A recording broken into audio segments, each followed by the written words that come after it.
Hello and welcome to The Gaggle, where we challenge and, if necessary, destroy media narratives. With me today, as usual, is co-founder of The Gaggle, Peter Lavelle, also host of RT show Crosstalk. And today, of course, is a very sad day. Great hero, a great scholar has passed. And Stephen Cohen was an outstanding individual, a brilliant mind, a great communicator, and an outstanding scholar. I mean, he appeared on Crosstalk many times, and his loss will be considerable because I, like many others, have been going through YouTube over the last couple of days, seeing his interviews, his debates that he took part in, and you really get a sense of what a brilliant mind that he had. I mean, he was constantly involved in arguments and debates, and he always had something incisive and interesting and challenging to say. And he warded off his critics brilliantly. So I think his loss will be our loss and the world's loss. So, the interesting thing, George, in looking at those debates, like with people like Max Boot and that crowd, is that they never laid a glove on Stephen Cohen, not once. Okay, and that's why they had to smear him. Okay, that's why they can't win an argument with him, so you just smear him and you disappear him and you cancel him. And I can tell you, it was hard on him. Okay, I mean, I remember him telling me in so many words. He was an accomplished scholar, an accomplished thinker. He left his mark on Soviet-Russian studies, I mean, an indelible mark. And I'm sure he was proud of his accomplishments. His wife certainly was, and a whole cadre of people that followed him through his career. And literally, I followed through him. I didn't obviously know him at the time, but I remember reading his books. His great book on Bukharin is one of the great pieces of literature on the Bolshevik Revolution. It stands alone. I argued with him on the thesis because I said Stalin was the last Bolshevik, not Bukharin, but he loved that kind of banter, okay? Because he was a smart guy and he was always interested in smart communication. And unfortunately for him and those that are serious scholars and thinkers about history and geopolitics, he had to suffer fools endlessly. Yes. And I encourage people to, the last few that he did was on Aaron Mate's Pushback, which I thought were very, very good interviews, always never long enough. And here's a man, George, that visited the Soviet Union at the peak of the Cold War, knew the language, was adroit enough that he talked to dissidents, but he talked to government officials as well, all right? And one of his last books was about the rehabilitation of Stalin's victims and the Soviet judicial system's oppression. I mean, he was no friend of authoritarianism. He loved Russia. He loved Russian culture, and he was a great humanitarian because he fought for what was right. And what was frustrating for me, and I know for you, is that he was a true believer in détente when there were so many doubters. He ended up being right, okay? He believed that Gorbachev could possibly change the Soviet Union, and he did, but that's a subject for another video, a long one, unfortunately. But what he said was, we got to listen to the other side. What do they want? And that was his calling card. His calling card is, if we're going to have a debate, we're going to have at least two sides, not just one drumbeat all the time. Yeah. And he was right about Russiagate. He was right about the Ukraine. And he never gave up. And that's what makes him a personal hero for me, because he was 81 years old when he died. He didn't have to do this.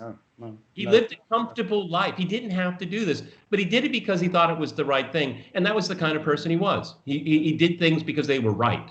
And what's interesting is that he's the one who remained consistent.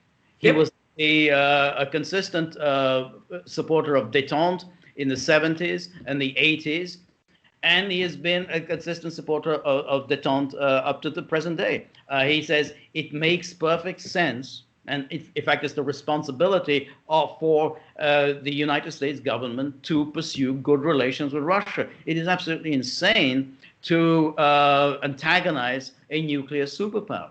And so when he was constantly challenged, oh, you're an apologist for Putin, you're a defender of Russia, he said, no, I mean, I'm just giving you the whole picture. Because what you get in the US media and Western media in general is a one-sided picture, which is, Putin is, wants to restore, the Soviet Union. I said, no. I mean, these are all based on misquotes. I mean, the famous misquote is that always the fall of the Soviet Union was the great tragedy of the 20th century. It's a misquote, and again, he points out. And let's tell our audience what the context of that quote was. That's right. It was the greatest catastrophe of the 20th century for millions of Russians that were on the other side of the border of the new Russia. That was a catastrophe for them.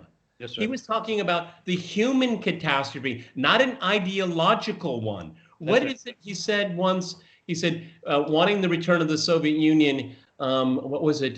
Means good at heart. What was it? If you don't lament the loss of the Soviet Union, you have no heart. If you want to bring the Soviet Union back, you have no head. And that's it. I mean, that's the point about Putin. He has a very balanced view of the Soviet past, and that's very important. In other words, not everything in the Soviet past is terrible, but you have to be blunt about certain things. And all this thing about he's an apologist for Stalin. No, he actually built this a monument to Stalin's victims. Putin built it. Not Gorbachev, not Yeltsin, not Khrushchev. It was Putin, who made sure that memorial was built. While Putin also acknowledges Stalin's great contribution to winning World War II, and that's what you do. If you're a serious statesman, you have to take the good with the bad. You can't just sort of be a propagandist a la Max Boot and the rest. And Stephen Cohen was the first to say that the United States and Russia are rivals in certain areas. He didn't deny that, okay? But basically what I've taken, kind of condensed down from him, and I've said it many, many times on Crosstalk, and I'm inspired by Stephen Cohen, is that we don't have to be friends, but we should never be enemies. And I got that from Stephen Cohen. Right. No, that's exactly right. And it's a very bizarre phenomenon whereby what's become consensus within the Western policymakers and the media, which is that we're supposed to be enemies. That the way to treat Russia is to impose sanctions, threaten them with violence, send missiles and heavy weaponry here and there. Where does that end? I mean, it's just you don't treat Russia that way. I'll tell you where it ends. I'll tell you, and people because of their twisted logic, they're realizing the fact that what about China? See, this is the Gordian knot that they have tied themselves, because everyone watching this, I agree that Henry Kissinger has a questionable legacy, but Kissinger and Nixon pulled off a tremendous diplomatic feat during the Cold War and being a wedge between the Soviet Union and China. And common sense dictates if China is your major threat, then how can you pick off an ally? But the problem is that train has left the station because people didn't listen to Stephen Cohen. They didn't listen to him. And he said that there's going to be a drift of the international system because you are incapable of making an agreement with a country that's your rival. That's right. Okay? Even adversary, fine, throw that word in there. But see, this is their own doing. It's their own doing, and they can't face up to it. Stephen Cohen saw that like I could see my hand. That's right, because Cohen understood that there was a real opportunity after 1991 for a partnership, a strategic and economic partnership between the West and Russia. And if that had happened, then indeed the West, led by the United States, would be confronting China in a much stronger position. Now, the United States is confronting China and Russia together. Russia's not going to abandon this alliance with China. I mean, it's too important. It's too commercially, economically, financially, militarily. I mean, it would be and there's no conditionality. See, this is what the Americans always do because their ideology is messianic. Okay, Russia's foreign policy is security. It's one word. It's easy to spell too. Security. Okay, that's the long and that's the short of their foreign policy. Security. That's right. That's right. And that's why the expansion of NATO was a threat to its security. And he would he would patiently explain to reporters or when he went to conferences to say, yeah, Russia does fear an attack by NATO. NATO has no grounds for fearing an attack by Russia. Russia doesn't attack anyone.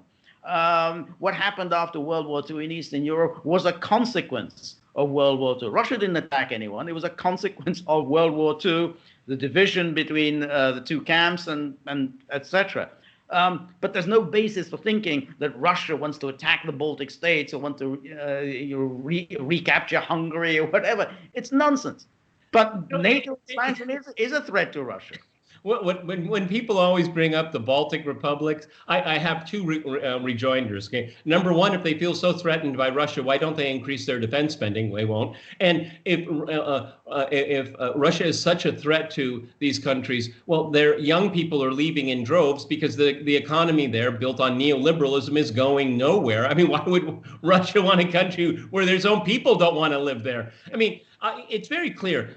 Look, I'll bring up the case of like Donbass, and we can look at 2008 with Georgia. Russia refuses to expand into areas where there are ethnic minorities, where people would be able to say, "I am occupied." I mean, look at the Donbass. In some towns, it's 90% Russian, 10% Ukrainian. In other towns, it's 70% Ukrainian, 30% Russian. And for the Russians, that is the recipe of a headache. We don't want to occupy anybody, okay? Right. Yeah. And the same thing, going into Georgia from South Ossetia. Yeah. What did they do? They messed with offensive military systems that would attack South Ossetia, like it was attacked in August 2008. So they made a clean sweep all the way down to Gori and said, our work is done here, and they went right back up. They didn't occupy Tbilisi. They didn't occupy Kiev for obvious commonsensical reasons. That's exactly right. Because if Russia were interested in restoring the Soviet Union or expansion or whatever, create an empire, they would have annexed Donbass by now. They would have said, here's an opportunity. We've got a majority of people. They will vote and they want to join the Russia.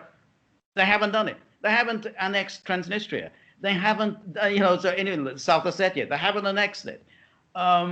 So obviously they have no interest in annexing to Russia people who don't want to be a part of Russia. And on top of that, if you look at the history of empires, Russia was the biggest loser in the Soviet Empire, okay? Because all of the investment went through all the constituent republics. And you know what? At the end of the day, if they had good governance after the end of the Soviet Union, they excelled. If they had bad governance, they destroyed the foundations of a modern economy, okay?